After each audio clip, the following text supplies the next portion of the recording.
Since ancient times, humans have assigned healing and transformational properties to water. In early Rome, baths were an important part of cultural life, a place where citizens went to find relaxation and to connect with others in a calming setting. In Ayurveda, the ancient Indian medical wisdom, and the traditional Chinese medicine, the water element is crucial to balancing the body and creating physical harmony. Rivers have long since been sacred places, and in a number of different spiritual contexts, water has symbolised rebirth, spiritual cleansing, and salvation. Today, we still turn to water for a sense of calm and clarity.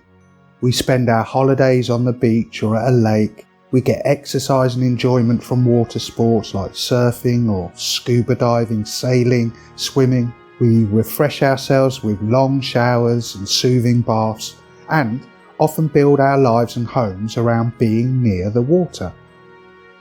Our affinity for water is even reflected in the near universal attraction to the colour blue. We're naturally drawn to aquatic hues. The colour blue is overwhelmingly chosen as the favourite colour of people around the world, and marketing research has found that people tend to associate it with qualities like calm, openness, depth, and wisdom. Wallace J. Nichols, a marine biologist, believes that we all have a blue mind, as he puts it. Essentially, a mildly meditative state characterised by calm peacefulness, unity, and a sense of general happiness and satisfaction with life in the moment, and that is triggered when we're near or in water.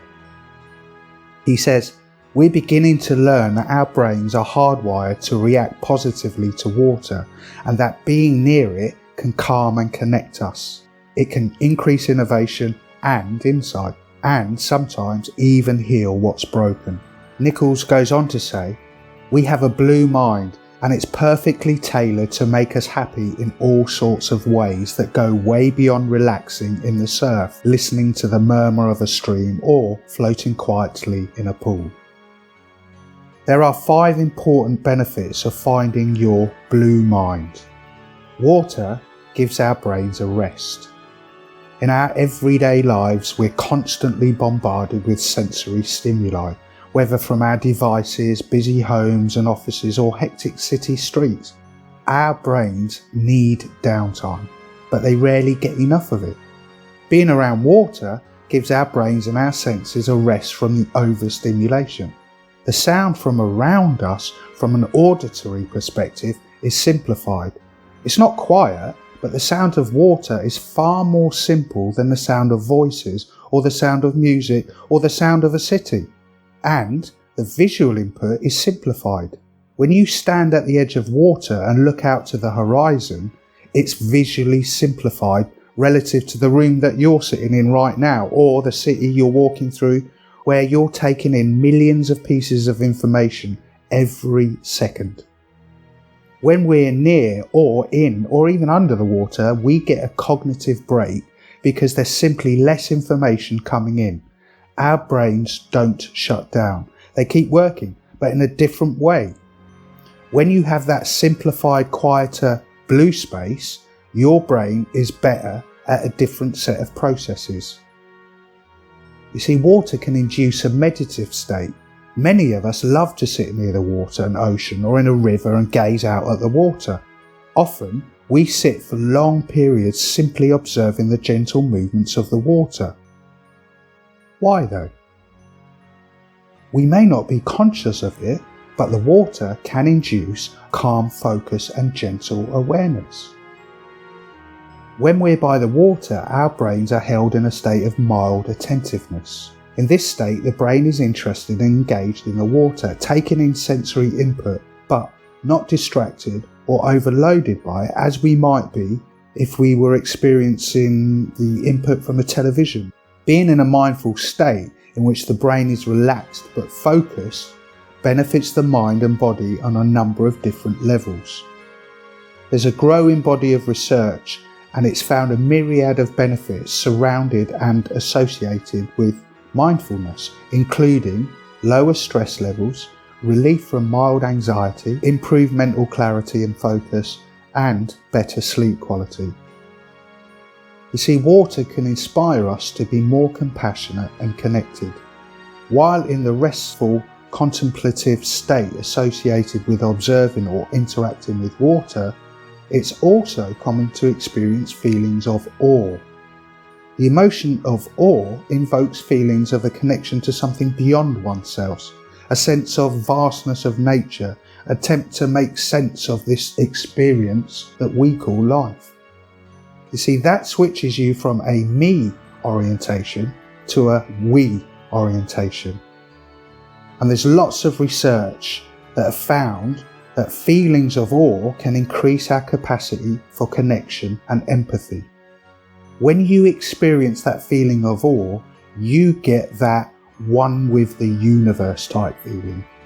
You feel connected to yourself, the world around you, and whoever you happen to be with. That puts you in a we state. It's no coincidence then that many of life's romantic moments also take place by water. Think about it. Engagements, weddings, honeymoons, many of them will occur in a waterside location. You see, we hold important ceremonies by the water, both in life and in death. We gather by water when we can. If we can't gather outside by water, there's often a component indoors. A blue mind is a creative mind. And hopping in the shower, as many people know, can be a great trigger to ideas when our brains are in a creative rut. In our always busy, screen-saturated lives, we don't give our minds much of a chance to rest and wander freely. But when we do, the mind switches into a different mode of engagement, known as the default mode network. The brain network associated with daydreaming, imagination, consolidation of memories, self-referential thought, insight and introspection. The default mode network is extremely important for creativity, which is often why we find we turn our brains off for a moment and get in the shower, activating that default network, that we suddenly come up with the insights and ideas that eluded us while we were sitting at our computers desperately searching for the solution. You see, the shower is really a proxy for an ocean. You step in the shower and you remove a lot of the visual stimulation of your day. Auditorily, it's the same. It's a steady stream of blue noise. You're not hearing voices or processing ideas. You step into the shower and it's like a mini holiday. But rather than switch it off, when you're showering, your brain switches into a different mode. And while the brain is in a more restful state, suddenly you're able to make those new or unusual connections, those eureka moments. The insight or solution feels like it drops out of the sky into your head. Exercise by water or even in the water is good for our bodies and brains. But you may get even more benefit from your exercise by ditching the gym and taking a jog by the ocean or a swim in the lake instead. We know that water helps us relax, and we know that exercise is good for our bodies and our brains. If somebody is experiencing a number of problems that exercise and stress reduction may help with, water is a good add-on. Find a river, find a trail that's by water, run there, go for a bike ride, go for a row, go for a swim. Being outside near water while you're exercising will potentially give you more of a mental boost than exercising in a crowded, hectic gym where there are TVs in front of you and people all around. Many people feel intuitively that being in the presence of water provides tangible benefits for their well-being, and their instincts are right.